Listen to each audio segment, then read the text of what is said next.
I had a list of different things I could have talked about today for conversation, but yesterday a friend of mine asked me a question, and I haven't thought about it a lot. It's been kind of running in the background a little bit for me, so I wanted to address that before I answered the question to him, the asker. I thought that I would have this conversation. Um, because the question was based off of quotes. The question was, oh, well, it wasn't even a question. Or what? Yeah, it wasn't even a question. Okay, I'll share the quote first. It was Charles Bukowski, poet.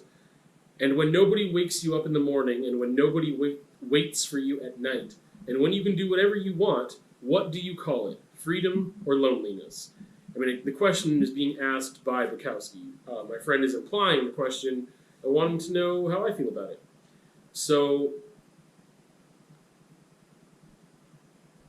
at first, I don't know what comes first.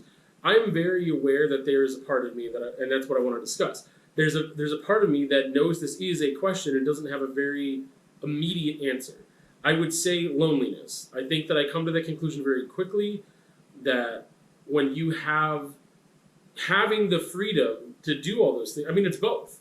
You're having the freedom to do all that. That I think that is freedom, but that doesn't negate the fact that it's lonely. Having the freedom doesn't mean that you're not lonely, right? However, my friend might suggest that he doesn't really get lonely that often, but he might have a threshold that he hasn't crossed yet. Whereas I know that I get lonely a lot quicker. And him and I have discussed this before because it is kind of like what we have been fed by media as the artist life, as the true artist life, and how we've romanticized the artist life. And he's a different type of artist than I am. He's a writer primarily, and musician, getting into film, and most of my stuff is visual art. We cross over into the writing a bit, but we don't write the same type of, not even just the same type of stuff in content, but we don't write the same style, because I primarily wrote poetry and songs, and he would write songs on the instrumentation level, not on the lyrical level, even though we did collaborate a little bit. But he generally writes short stories and novels, and now like scripts and things of that nature. So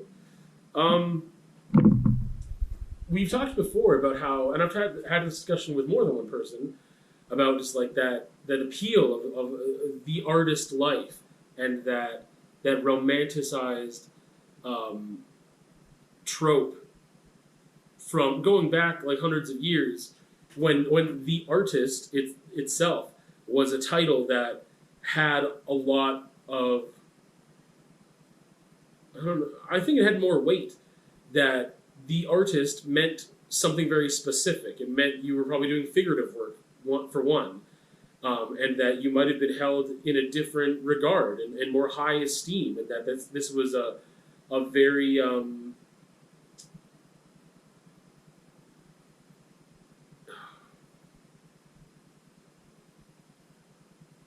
sought after, maybe not sought after. It was something that it was like a gift, and even though it was a talent, and even though it was a skill and a technical ability that you could produce, there was almost a mysticism tied to it, and that you were, again, revered and just like noted as the artist, and that was a great thing, to be, and a respectable thing. And now I don't think it's anything close to what it used to be. And you can say that about something like carpentry too, right? Like back in the day, that would have been something different than now.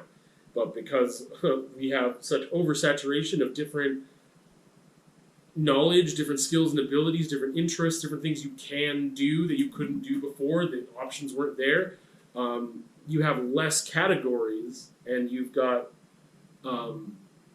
whatever. Point is that I think a lot of that carried over to certain people, like my friend and I, and other people I've spoken to, about this ideal vision of the artist, that we would keep muses and just have lovers as we pleased, and and just do our work and be mysterious and just all we want to do is our art, whatever that is, be it writing or painting, and that people would have this respect for us, but also we could be left alone to do that, and we'd be kind of an eccentric and just being the full-time artist dream, which I think still is a thing now, but it's different. There's a different attachment to it. I don't think it's as romanticized in the same way, although it could be idealized in the same way that having your own business or being your own boss could be idealized, right? Without people knowing all the particulars and how difficult and how much work that really could be. But the artist as this, again, like this kind of trope of, someone doing all these figurative works, and you have these muses, and then you take lovers from these muses that you might be modeling for you as you paint them live or draw them or whatever, and that you don't have attachments, you don't have a family generally, that you are this tortured being who should be left. Oh man, there's this beautiful quote. I don't know if I think I put it in the quote book already, so it's not here, but it's about the poet. And do I have it in here? I don't think so. It's in my quote book, which is in my bag. And you know what? I'm gonna go get it. So you're gonna be looking at empty wall for a couple seconds because I think it's worth it, and I don't feel like cutting this out later because why would I do that when I could just make you wait and be that kind of guy today. All right. And then it'll take me a minute to find it in here in my trusty quote book, but I just put it in here recently, so it shouldn't take long.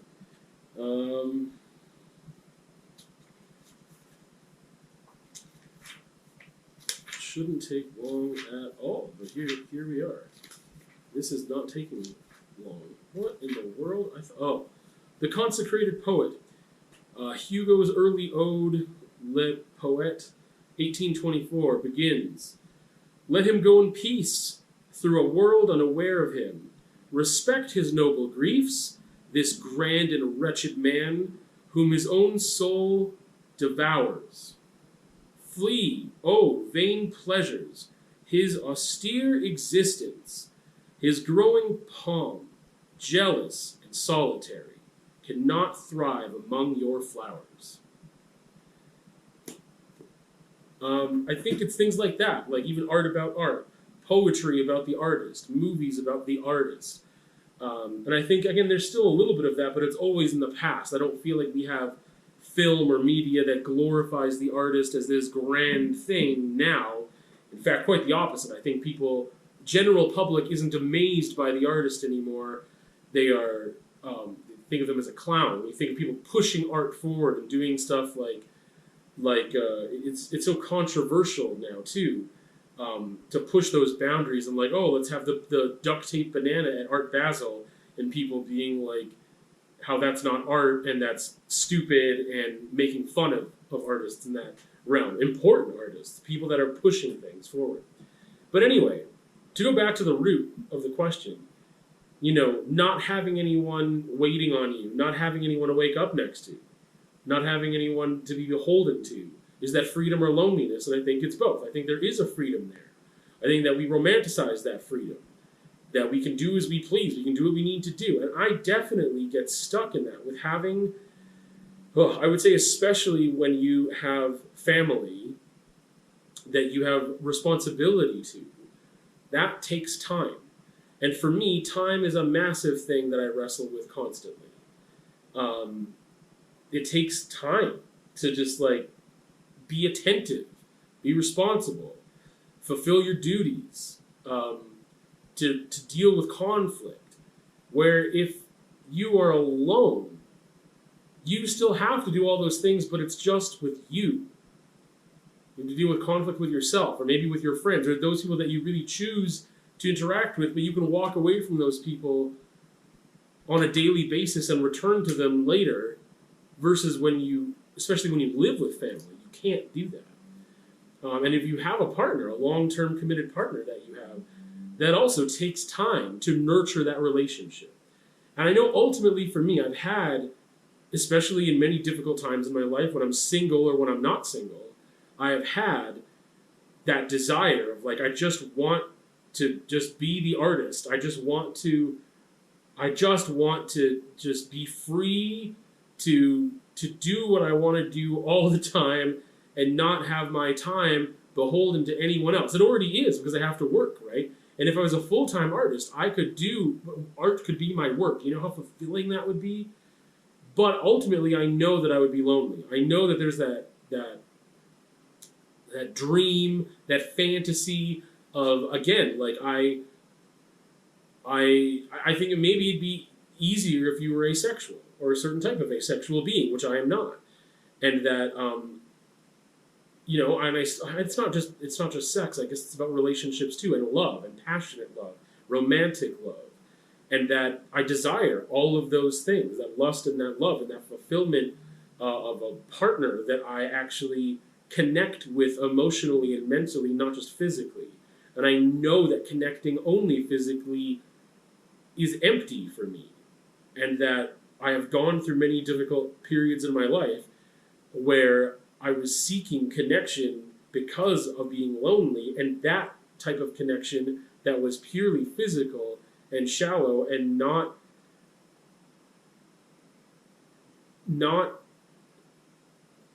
having a foundation of anything emotional or mental made things worse for me. So I know the answer for me is that is more loneliness than it is freedom. It is freedom, because I still have this thing of like, no, my family is freedom. They do this or that, or like having these responsibilities, or being in this role, or having this, being a partner, or being in a parental role, or whatever. That it gives me all this freedom of blah blah. No, it doesn't give you freedom. Not me. It can give you joy. The lack of freedom doesn't necessarily mean joy. That's like saying lack of responsibility means that you're happy, and I don't think that's true. I think that you should have a responsibility to yourself too, right? Like being like, oh, I don't have to be responsible at all. Like I'll just get drunk every day and do this and do that, and you find that you're not going to be happy that way, right? Speaking for me, that I wouldn't be happy doing that. So it's not that, oh yeah, well you're free. You're free to do what you want, and that's great. No, that is freedom, but there's got to be a balance. And for me, I am fulfilled by a certain type of connection, whether that be friendship is one of those things that does fulfill me, but friendship alone doesn't. I have very deep friendships. It's unfortunate that I don't have those people in my life physically around me like I would like to, because we have physical distance between us and we talk frequently, but it's not as fulfilling as being able to have that connection with someone in person. But I have a desire for romantic connection of a deeper sort than just physical. And that's a part of it too. But having someone to wake up next to, having someone to wait on me, although that restricts my opportunities, I know that the loneliness is not something that I have been able to get past in order to enjoy my life. But maybe that's also because I've never taken enough time when I'm single to be okay with just me. And that there is a codependency in that aspect. But this is where it falls apart. I don't know. Is that really codependency? Because I'm not codependent on the person as in I need to be around them all the time and I want them with me everywhere I go and I rely on them to feel validated as a person. It's that I want to know the person is there. I want someone to come home to at the end of every night. I want to wake up next to that person. I want to be able to say, I'm going out all day, I'm going to go paint all day or go do whatever, and I'll see you tonight. And if I didn't see them tonight, I would miss them, right? It's not necessarily that like, oh, I wish you were here every second of the day, but I want someone to be able to miss, and I think, or having someone to miss me is that other component to that. I really do think that even if I were able to just get right with me, be okay with myself, and so confident in myself, and I'm still searching for that even with a partner. I don't think you need to be single in order to find that. I am still doing that work, but it is different, and I think that I've been a serial dater for so long because I get lonely, because I want that type of connection. I love love. I love being in love. And I've made really poor choices because of that, because I have, confused sex and love, or lust and love, or I have had chemistry with people but not had compatibility with people, and I've made commitments to people in long-term relationships that I shouldn't have, because I was so caught up in wanting to get out of being lonely, that I have been with people for long periods of time that I wasn't compatible with, just because we had chemistry. And so I know those things about myself, and I still work on those things and try to evaluate those things and still be okay with who I am at the end of the day, and try to do that work as well. But ultimately, I do know for a long time in my life that I want to have, that person.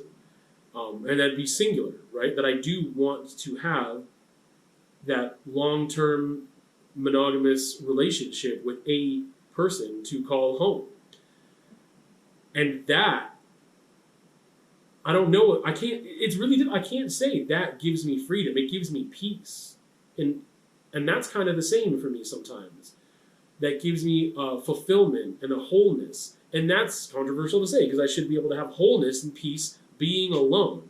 But I feel like I want this counterpart for a part of my fulfillment and wholeness. And I wrestle with that because society tells us that's not okay. And I can find happiness alone, but it feels empty. It has in the past. I don't know how it would be now. Especially without taking enough time to grieve before finding a new relationship to help with that healing process that's masking the true feelings and not letting you heal fully, right? So I still think that having responsibilities becomes restrictive of your time and what you can do with it. But I find more fulfillment in those times when I'm not doing, I don't know, that's like, no, because if I was painting all day, what would I want to do? I would want to go home to somebody, right? So it's like, how can I do both, right? How can you do both? And I don't know if I'll ever get both in my lifetime, but I know that I want both of those things. I want to be able to have the freedom, if you call it, of time to do what I want when I want, and also have someone to come home to, someone to love, and someone to wait on me, and for me to wait on them. So to go back to the source of this,